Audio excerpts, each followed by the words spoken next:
Welcome back, everyone. As you probably guessed from the thumbnail, as well as the shooting that we were just doing in the intro, we're going over this rifle right here, and this is a Centurion Arms MK12.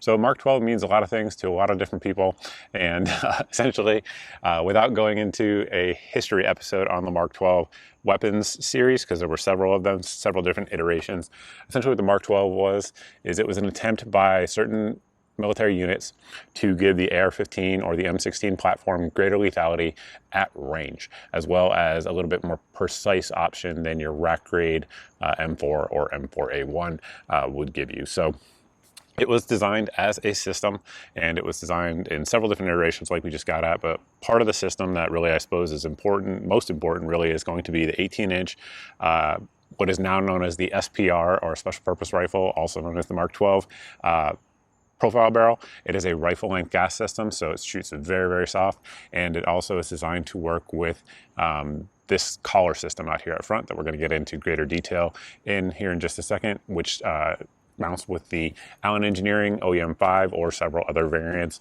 of those silencers. It's an over-the-barrel silencer.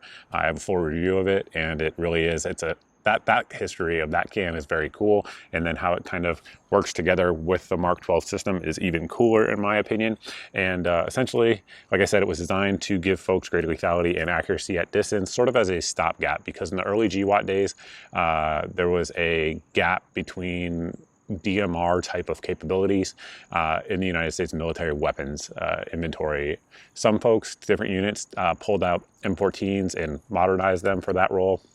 Some folks adopted the SCAR 17 for that role, but in between all of that happening, a lot of people were still using the MK12, and honestly, they still do to this day. I know of incidences, at least as of 2021, where this was used in an engagement over in Syria, or a variant like this was used in an engagement over in Syria. So they are still absolutely in use by units in the United States military.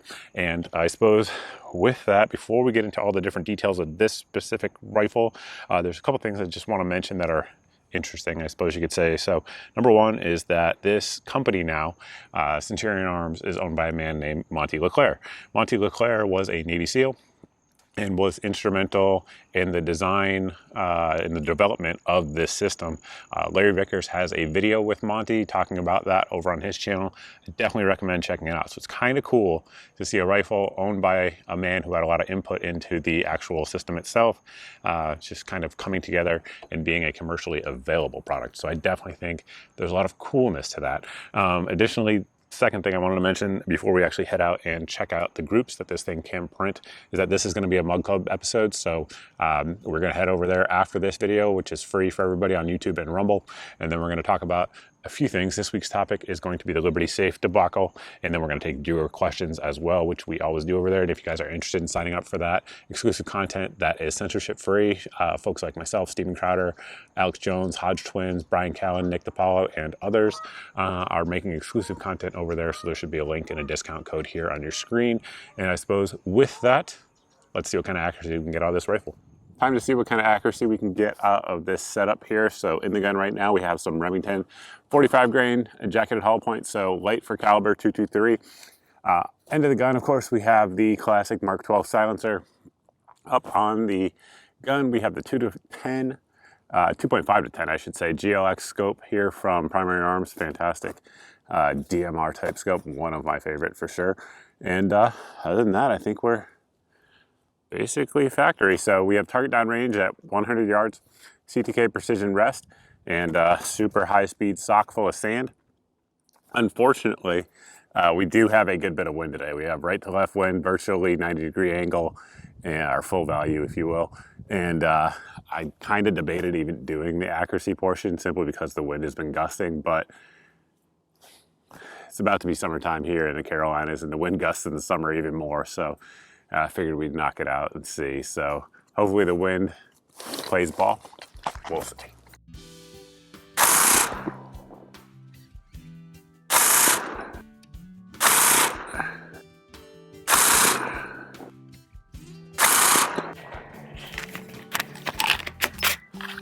So we're going to work our way up in terms of projectile weight.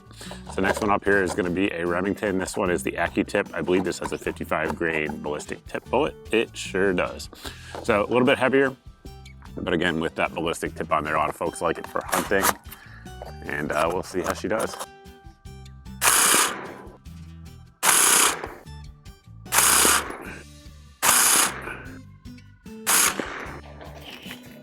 Well, we are starting to get a little bit of mirage out there.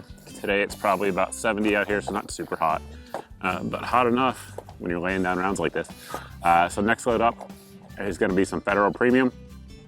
This is going to be the 73 grain burger bullet with the burger target bullet and open tip match. So we'll see how it does with this heavier load, and then we got one more even heavier load after that. We will see. Hopefully I can do my part with the mirage. Knock on wood, or aluminum.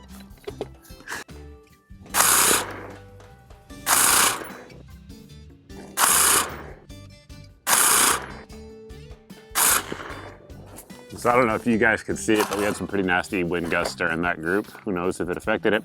And the last load up here is going to be from the folks at AAC. This is their 77 grain Match King load. I believe it has the Sierra bullet in there, and heavy for caliber for sure. It's a 5.56 chambering, not a 223 chambering. So we'll see how she likes it.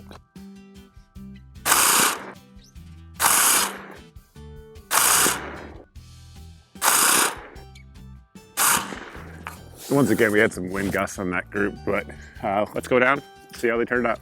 First group up, of course, was those 45 grainers there. And you guys can see right there, we're center to center, right at 3/8 of an inch. Then we went over there to the Remington 55 grain, and that one tightened it up.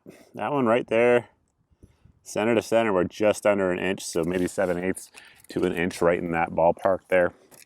And then we went to our 73 grain burgers, opened up a touch right there, we're at 1.25 inches. And then the 77 grainers, almost a super awesome group. But again, like I said, these two groups both had some pretty nasty wind. Hopefully it's not coming through on my microphone right now. But that one also 1.25 inches on the 77 grainer. So definitely an MOA capable, you know, gun for sure. As you guys can see, these ones are real close. That one was right at it. Find the right load for it. Maybe even do some home loading, which I know you guys do, hand loading at home, and it would tighten it up. But regardless, factory, it's shooting MOA for sure. Before continuing on, I want to thank the sponsor of today's video, and that is American Hartford Gold. Anybody who's watched the channel knows that I am not a huge fan of fiat currency, and that is an understatement. There's a plethora of reasons why that might be. Constant inflation, banks failing, the government threatening to bring about a digital currency. And as firearms owners know, you cannot count on the government for your protection. Our friends at American Hartford Gold can help you diversify your portfolio from just fiat-based currency to physical gold and silver, so that way you diversify that risk across the board. American Hartford Gold has thousands of 5-star ratings and an A+ rating from the Better Business Bureau. Plus, they support content like this, which certainly is not the case with all companies, as many of you know. When you reach out to them now, they will give you up to $5,000 in free gold or silver. And you can let them know that I sent you by texting code GEAR to the number here on your screen, or giving them a call at 866-856-2097. Again, that is 866-856-2097, or text GEAR to 65532. Now back to the video. With the accuracy test as well as the sponsorship ad out of the way, I do want to get into the details of the rifle itself. Now, I removed the silencer because I'm not sure if you're actually allowed to do that on camera anymore on YouTube. It is what it is, which is why places like Mug Club are nice. But essentially out here we have the Ops Inc., our Ops 12 system.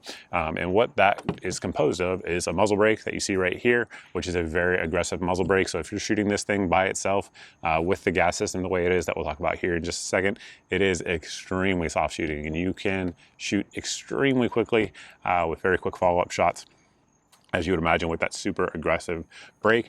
But that brake is also where the threads of the silencer go on. And as you can see, we still have barrel back here. And then we have this collar system here, which again is generally known as the Ops Inc. Collar system.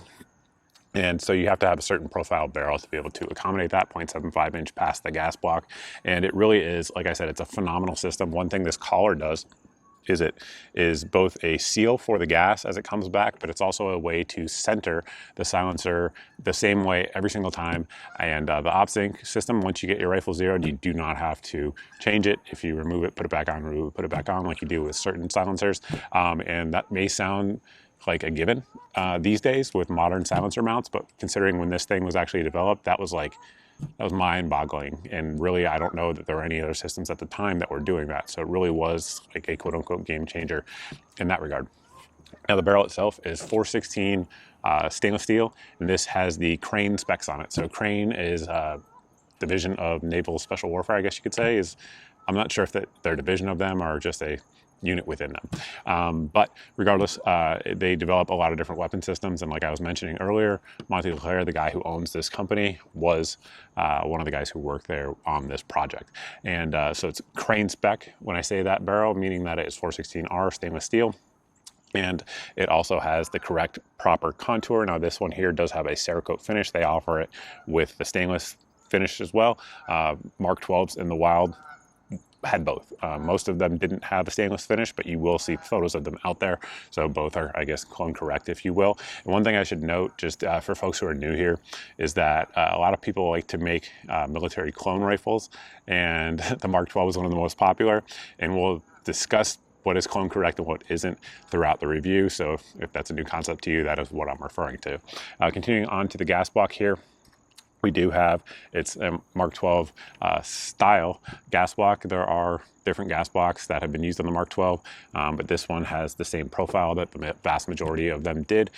Centurion offers the ability to pin it or not to. It's up to you as the customer when you pick it. Me personally, I always think if you have the option to pin a gas block on an AR-15, particularly on one that is exposed like this, it's probably a good idea to do so. That said, I haven't mentioned it before, but I have several Centurion rifles here that we've discussed on the channel, and all of them are what I would call like duty grade or like go to war type rifles, because they're built the right way. This rifle is no exception to that. So in addition to being pinned on there, this does have dimpled, the dimples into the screws rather, into the dimples of the barrel. So that gas block ain't coming off if you don't want it to, I can promise you that.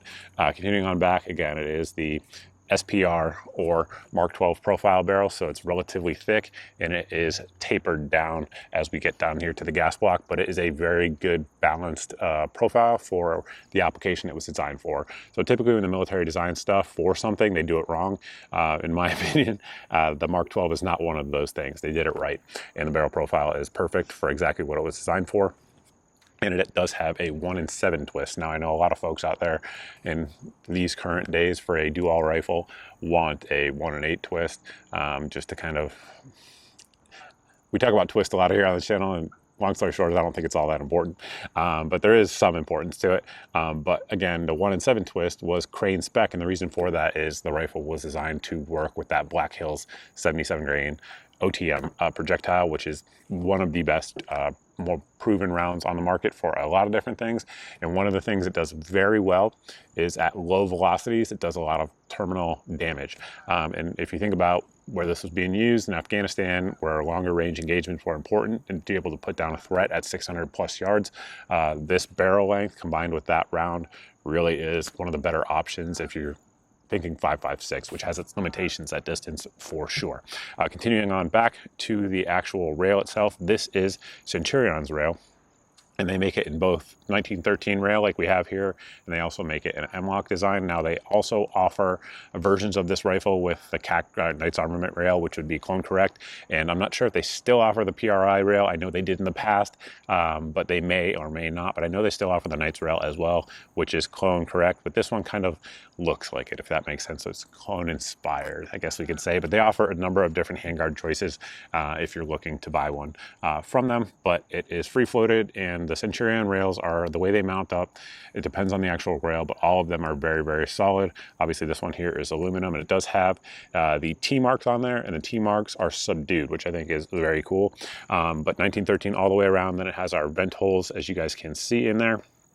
You can see through, you can see the gas block in there as well, which is stainless steel. It is not nitrided. That is, again, clone correct. I know some modern rifles go with the nitrided gas tubes. This one does not. Again, clone correct in that regard. Also, I should put up, I'll roll it in here on your screen, but they do actually post the gas port sizes, which I do like as well, over on their website, so you guys can check that out. But we do have our QD points here in the front and the back, but of course it's a 1913 rail. It's free floated, so you could put your sling attachment points wherever you want. The options are virtually endless. Now we do have our Knights Armament vertical foregrip on there, because again, that would be Clone correct. You're probably going to see a theme throughout the video. But this rail does attach via these points here in the back to the actual barrel nut.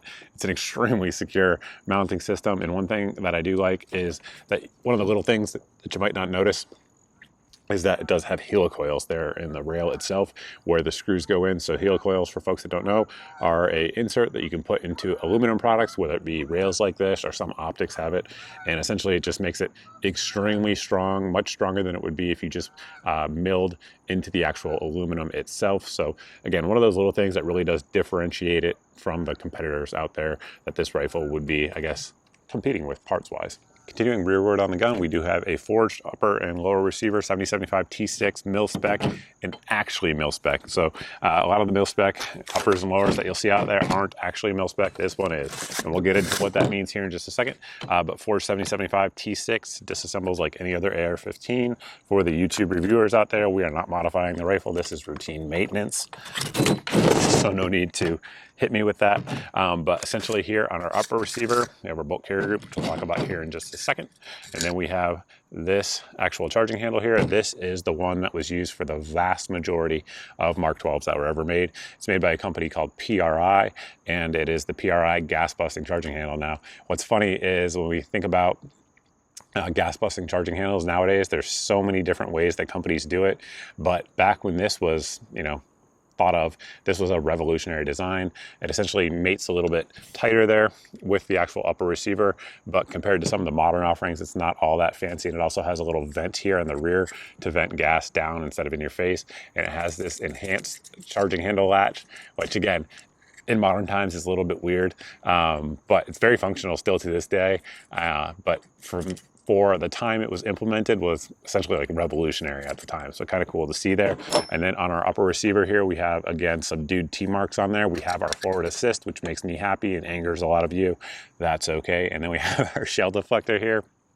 Looking inside, you guys can see, of course, the stainless steel barrel in there, as well as the M4 feed ramps that, of course, match up, which is exactly what you want and exactly what you'd expect out of a well-built rifle. One thing that's nice about Centurion uppers is that they put their little forge mark there on the top. So kind of cool and unique in the AR-15 world. Now moving into our bolt carrier group here. A lot of folks out there, it's not just my opinion, if you look around, what you will see is people put Centurion's bolt carrier groups in sort of like the highest tier, if you will, in terms of both part selection, in terms of components, as well as the QC they do. There are certain match AR-15 barrel companies, for example, that will only guarantee accuracy. With Centurion, BCM, or like SO, Sons of Liberty Gunworks, bolts, just as an example. So it's kind of in that tier where everything is done as it should be. So the bolt itself on this one is 158 Carpenter steel. It is MPHP tested, and the carrier itself is 8620. Rain's starting to come down. 8620. And it's full auto profile. It also has a chromed interior as well as a chromed gas key. Now, one of the things they do here that's a little bit different, should be rolling in a photo here for you guys, is on the actual cam pin, it is marked. And the reason for that is it extends the life. So if you always put your cam pin in one direction, it will extend the life of your cam pin tremendously. It also, in theory, should reduce the shearing point that can happen in the cam pin groove as well. So in terms of, just increasing little things that increase the life of the product, it does it very well. It has very good staked screws on there, as you guys can see. Now, one thing that when I got this rifle in didn't exist, but I'm going to bring it up, is this guy here. So this is the bolt carrier that is now offered as an option from the folks at Centurion. So this is the hard chrome finish one, and it also has the different I guess improved screws in there that are all the rage these days for AR-15 manufacturers. It also has the sand cuts here in the rails, which is, made popular by the FAL, but also works in the same premise on an AR-15. So that is an option that wasn't available when I got this rifle, but it is cool to see in there.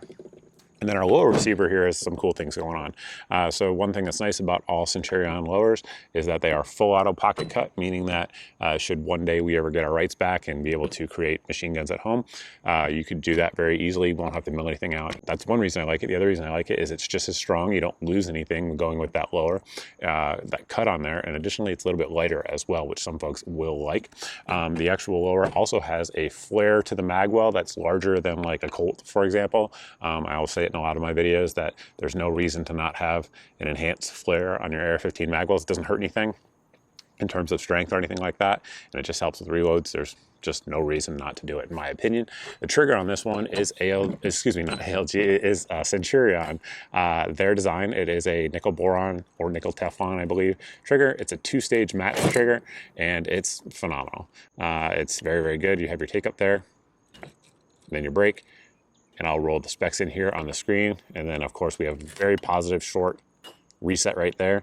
It's one of the more positive resets out there for 2-stage match triggers that I've used. Like as an example, compared to like a Geissele SSAE, it pushes you forward with more force.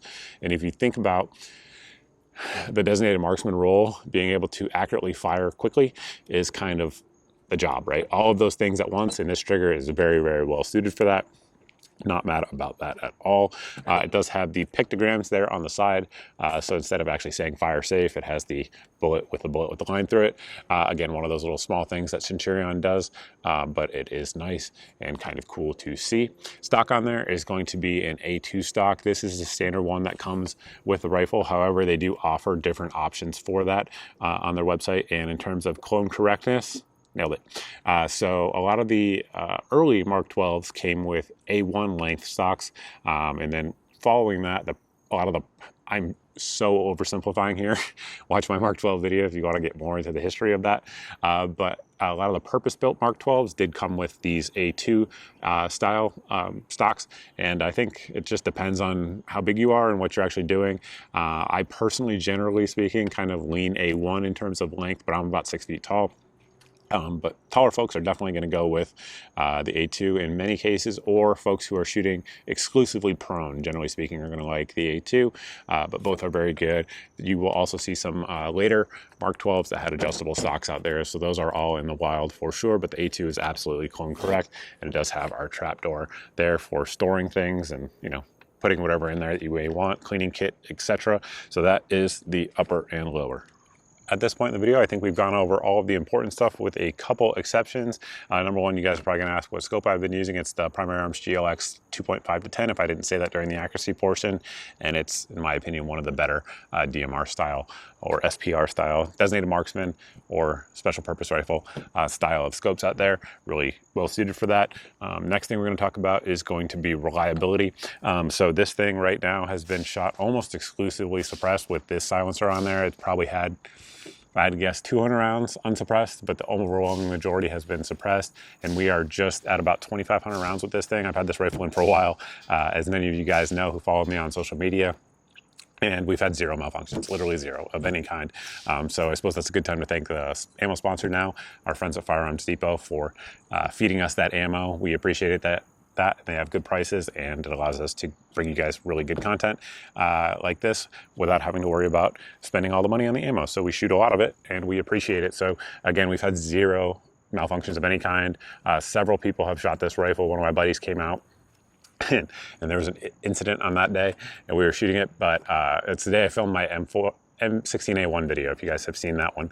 But we had one of the big large farm vehicles out there come out and actually roll over this rifle. I think it's like 20-something thousand tons that rolled over this rifle, and it literally didn't lose zero. The laser didn't lose zero. It was kind of impressive. And there was another rifle out there that day, which you guys will see in a future video, that the actual rail busted on it from the exact same thing.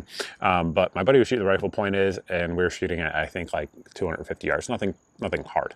But he was just amazed at how fast you could just smash that target with very little effort. And that really speaks to how well the Mark 12 system works in harmony. So the nice trigger, the fixed stock in this case does help with that because we were shooting from the prone, as well as our free-footed barrel, the great barrel profile, the great barrel components that go into it, heat treating and all that stuff, as well as the silencer system, all working with that rifle length gas system to make it super soft.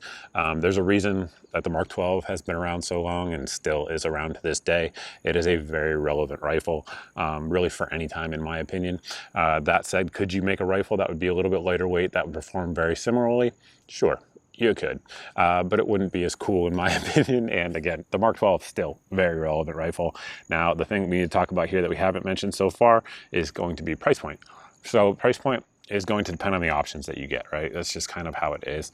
But right now, the rifle, as you see it right here, is roughly around $2,000. And again, it's going to depend on the things you pick because they allow you to modify it to what you want. Speaking of that, one thing I should note that is important for a lot of you out there who live in Maryland specifically, because of the profile of the barrel, if you want it to be stamped specifically with the H-bar stampings or whatever that Maryland requires, they do offer that. So I do realize there's a lot of companies out there that make Mark 12s that don't offer that. If you don't live in Maryland, you don't know what I'm talking about, that's okay. If you live in Maryland, you're just like, yes. So that is an option. I should point that out. But price point, it's mid-high end, I guess is how I would classify that. Like we've done videos here on the channel of $4,000 and $5,000 AR-15s. We've also done videos on $300 AR-15s here on the channel. So those things do exist.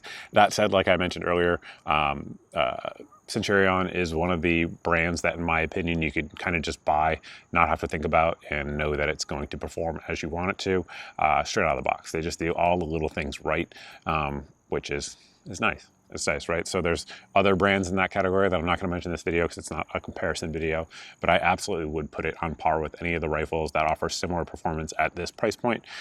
So I mean, I think it's a very good rifle. If you want what the Mark 12 has to offer at this price point, it's absolutely one I would look at. And compared to a lot of other Mark 12 clones, it's actually fairly inexpensive. So that is something to think about there. So I suppose with that, guys, that's kind of all I got for you. If you have any questions, anything like that, you can always let us know down below in the comments. We definitely appreciate you guys getting down there and feeding the algorithm beast. Additionally, you can let me know over at my various social media sites.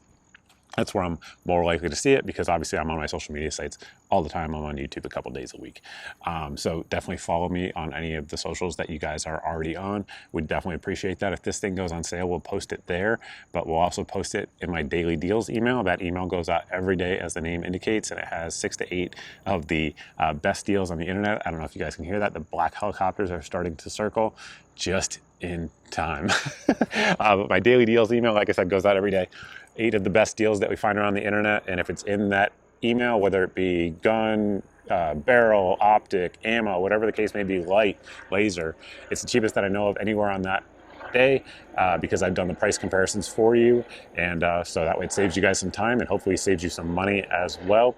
Lastly, if you guys have subscribed, I appreciate it. If you've done that, just double check and then hit the notification bell. That should, in theory, allow you to see more of my videos. But if you're not seeing 2 to 4 videos a week here on the channel, then the algorithm is censoring you from my content. The easy way to get around that is to sign up for the email at the website here on your screen. This email goes out once a month. It's not spammy.